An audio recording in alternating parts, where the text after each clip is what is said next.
Olá, meus queridos, que bom estar aqui com vocês mais um momento de estudos. Nesse nosso período, nós iremos estudar em linguagens e códigos, em suas tecnologias. Em literatura, nós vamos dar continuidade, a esse assunto de revisão, Nós vamos aqui adentrar a era nacional, No período passado, nós vimos a era colonial e agora nós vamos estudar a era nacional.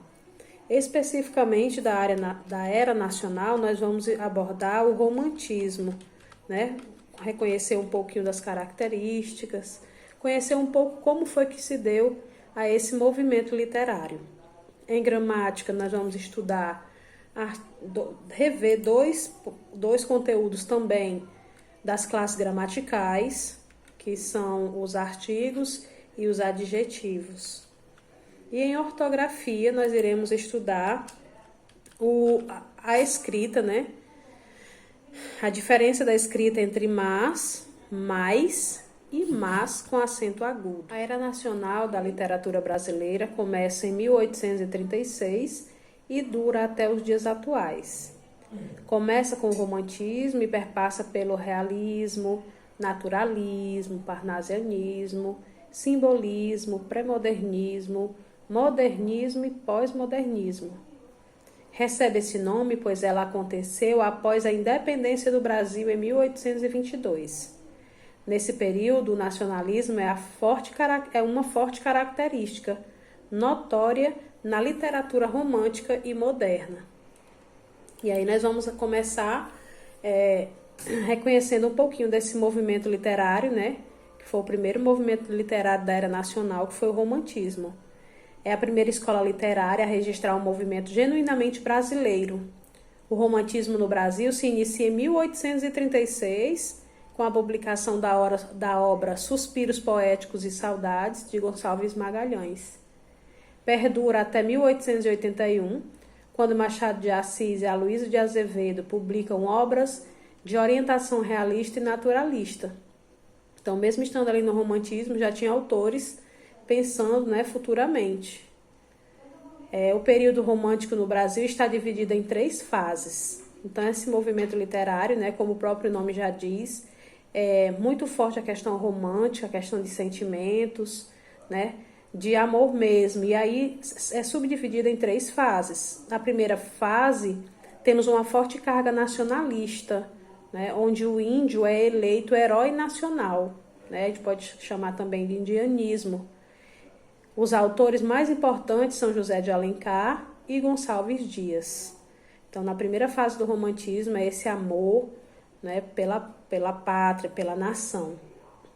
No segundo momento, os principais temas explorados estão ligados com o pessimismo e o egocentrismo, onde destacam-se Álvares de Azevedo e Cassimiro de Abreu. Então, assim, na segunda fase é mais essa questão do eu, Eu, o homem, ele se sentia como o centro de tudo, como a pessoa mais importante e ao mesmo, mais importante que eu diga assim, mais poderosa, Pensava muito em si somente e ao mesmo tempo ele era muito pessimista, Esse sentimento negativo. E já na terceira fase, a mudança é notória, tendo a liberdade como mote principal. Então, na terceira fase, os principais representantes são Castro Alves e Souza Andrade. Esse momento já de sentimento de liberdade, de busca pelo novo, Pela liberdade de expressão, pela liberdade de comunicação, O romantismo proclama a liberdade de criação e de expressão.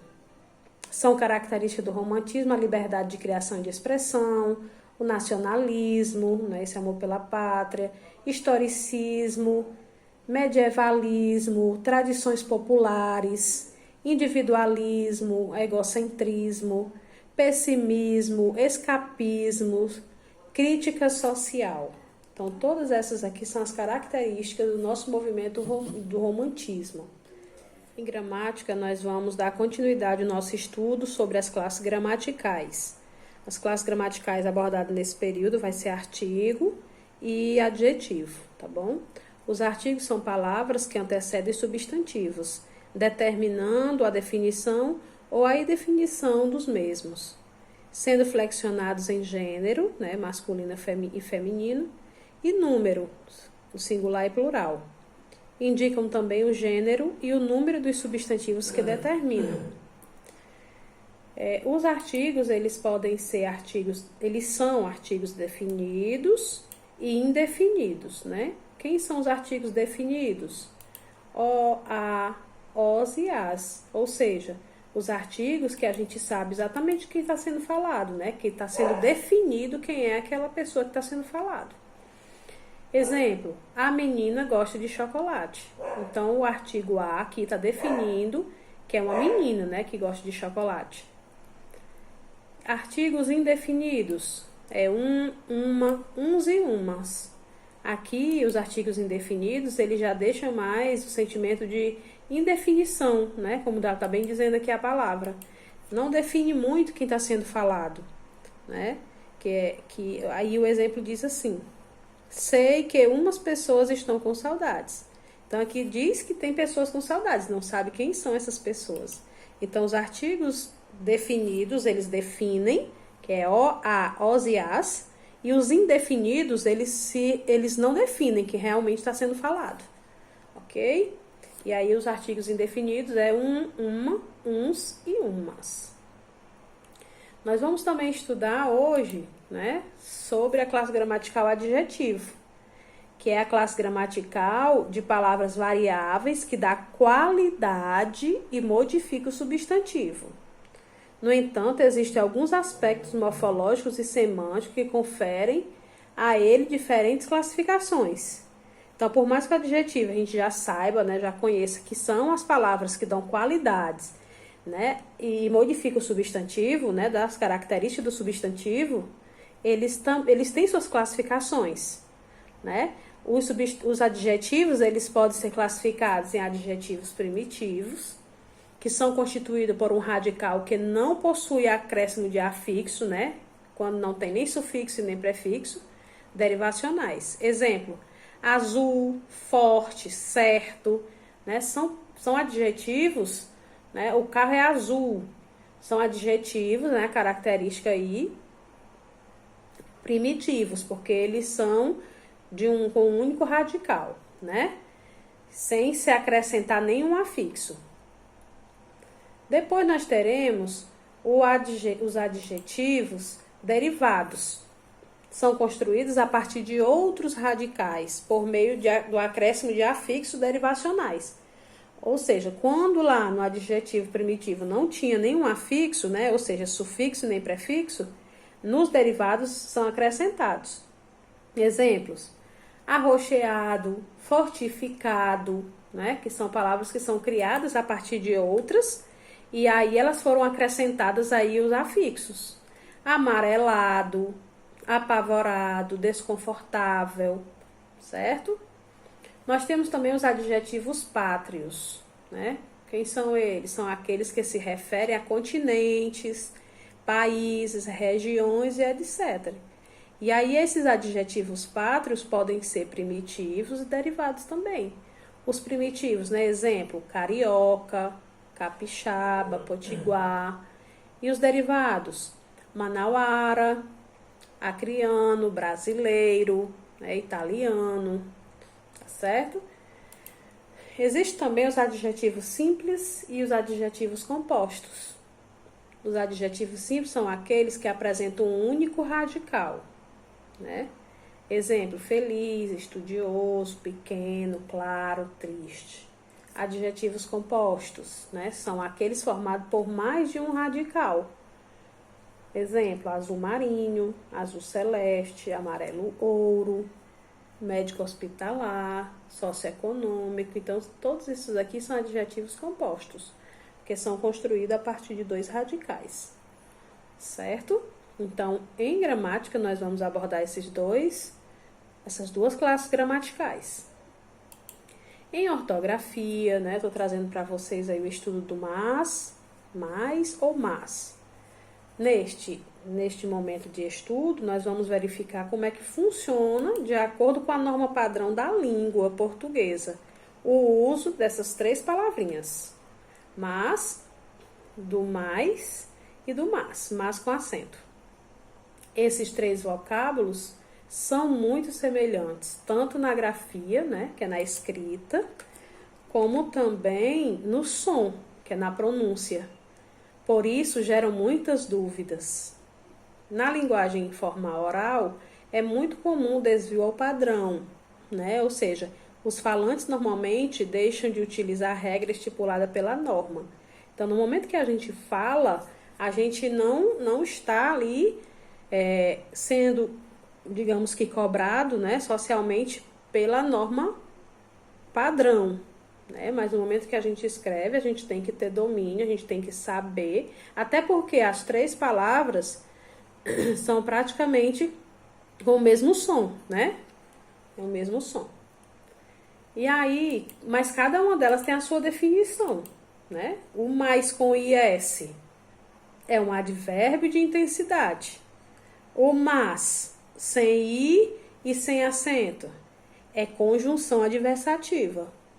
E mas sem o I, mas com acento agudo, é um adjetivo, né?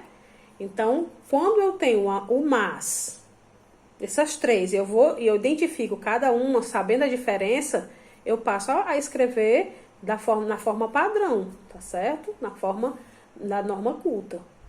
Então, o mas sem o i é uma conjunção adversativa, é classificado, segundo a morfologia, como uma conjunção que exprime a ideia de oposição, contrariedade.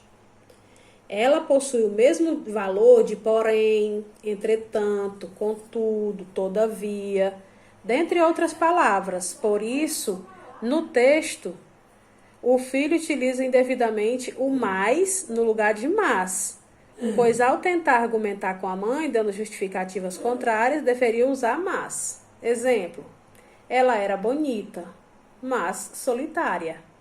Então, o mas é uma conjunção adversativa, né? Que está mostrando aí um sentido contrário. Ela é bonita, mas ela é uma pessoa solitária, né? Dando sentido de oposição. Mas com IS é um advérbio de intensidade. É classificado morfologicamente como um advérbio de intensidade e transmite ideia de quantidade, sendo usado justamente para intensificar algo. Exemplo, ele foi quem mais estudou para a prova. Então, o mais com IS dá a ideia de quantidade, né? Intensificando aquilo que já foi dito. Tá certo? Enquanto o mas sem o i e sem o acento dá a ideia de contrário, o mais com i, s dá a ideia de quantidade. E por fim, nós temos aqui o mas com acento agudo, né? Sem i. Essa palavra mas é um adjetivo, né? É a forma feminina do plural do adjetivo mal. Então, é o feminino de mal. O homem é mau, a mulher é má, né? Então, tem como função qualificar um nome, isto é, dar uma característica negativa.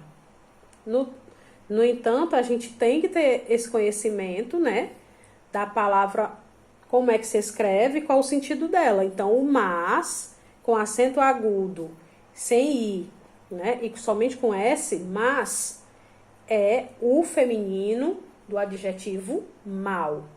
Exemplo, aquelas senhoras são muito más, né? Aí vem de maldade, né? Certo? Então, assim, eu espero que vocês tenham entendido também o nosso assunto ortográfico e que qualquer coisa tirem a dúvida, né, no nosso PV. E bons estudos, bom desempenho a todos.